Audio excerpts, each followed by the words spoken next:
batuk sama pileknya. Ini 2 hari itu nggak bisa ngomongnya nggak jelas.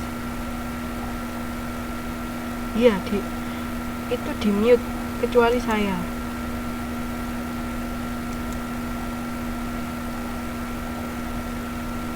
Biar nggak rame mbak. Dari dulu kan gitu ya. Kok dari dulu saya ngajarnya gitu. Yang nggak di mute saya aja, yang lain saya mute. Komunikasinya lewat chat.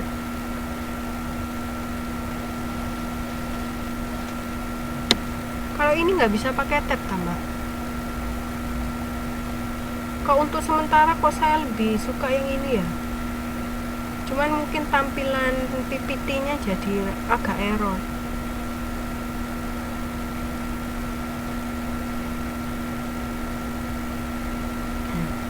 Oke, beda-beda berarti.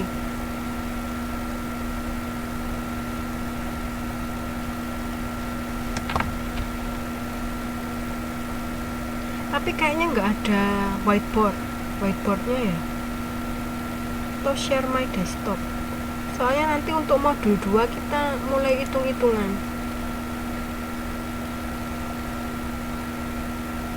Loh, yang Wizik bukannya juga harus standby ya mbak?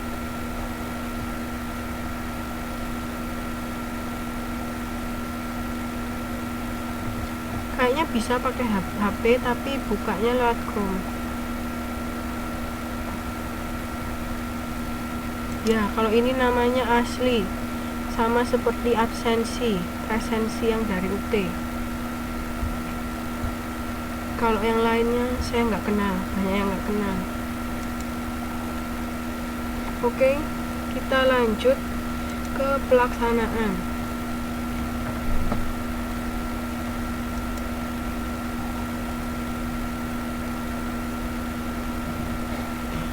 Memang ya, kalau di Wizik itu bisa join, tapi kan teman-teman juga nggak bisa ngapa-ngapain ya kalau tutornya belum online. Kok dulu kan kita masih dijadwalkan harus ngisi dulu, ngeplotin jamnya. Kok ini langsung nggak pakai ngupload jam berapa, tanggal berapa gitu.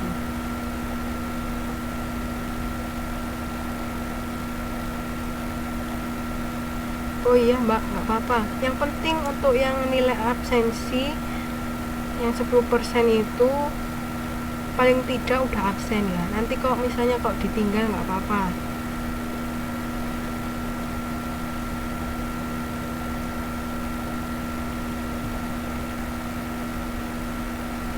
Ya sama-sama mbak.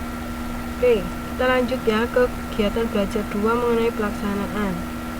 Anggaran di sini itu bisa dijadikan sebagai pedoman pelaksanaan pekerjaan, di mana nanti sebelum pekerjaan dilaksanakan terlebih dahulu itu harus mendapat persetujuan yang berwenang.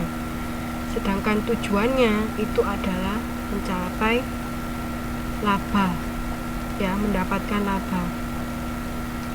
Sekarang halaman 1.31 ya. Untuk contohnya bisa dilihat di halaman 1.31 ya.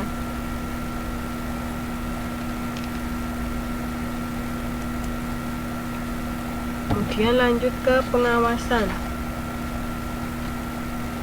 Pengawasan ini berarti mengevaluasi pelaksanaan pekerjaan dengan cara membandingkan realisasi dengan rencana.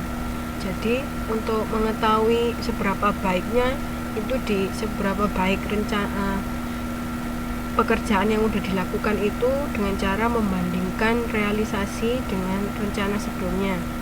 Kemudian ada melakukan tindakan perbaikan apabila dipandang perlu. Ya, di sini itu anggaran sebagai alat pengawasan itu dipakai sebagai pegangan oleh manajer yang bertanggung jawab menjalankan operasi untuk mengadakan penilaian dari hasil yang dicapainya, sehingga nanti bisa ada feedback ya. Kira-kira rencana yang kemarin apakah sudah memenuhi target atau tidak. Misalnya kalau belum memenuhi target, kira-kira apa yang harus diperbaiki, gitu ya. Dari sini ada yang ditanyakan.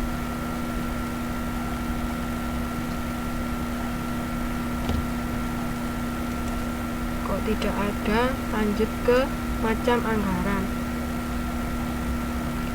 Nah, dari segi penyusunan itu anggaran dibagi menjadi dua, yaitu anggaran variabel dan anggaran tetap. Seperti ini ya. Kalau di PPT yang biasa itu tulisannya baik-baik saja, nggak besar-besar seperti ini. Tapi nggak tahu ketika masuk ke sini kok jadi besar.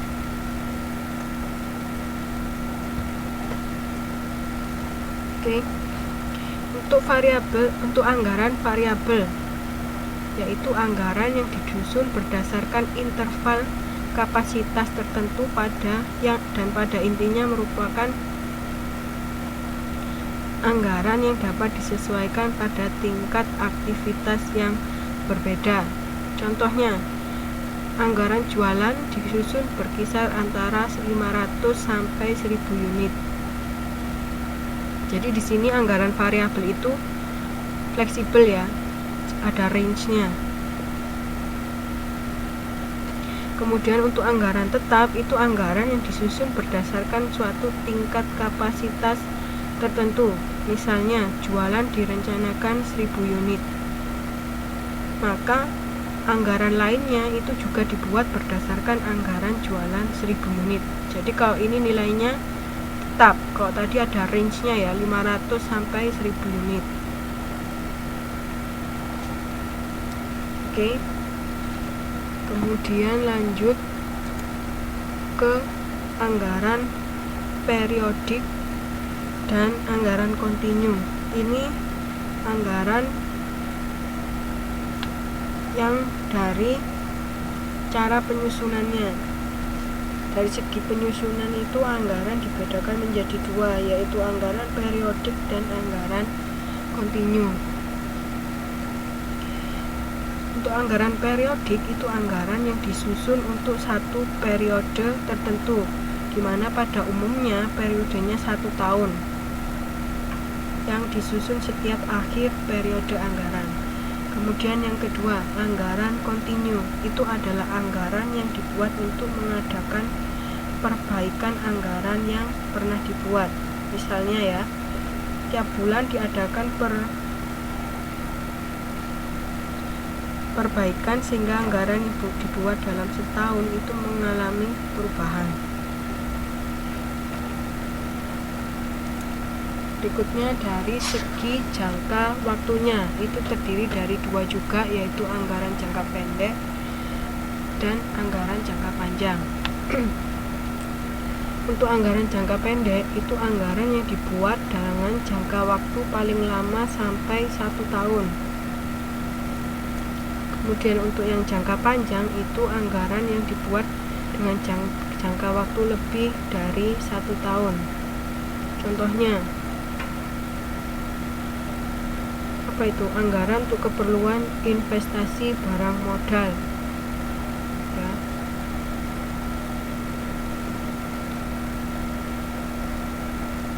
Di sini anggaran jangka panjang itu diperlukan sebagai dasar penyusunan anggaran jangka pendek. Kemudian dari segi kemampuan menyusunnya ada anggaran komprehensif dan anggaran parsial. Harusnya ada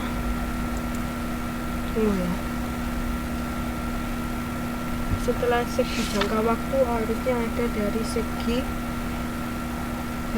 bidang ya, ini kurang ya.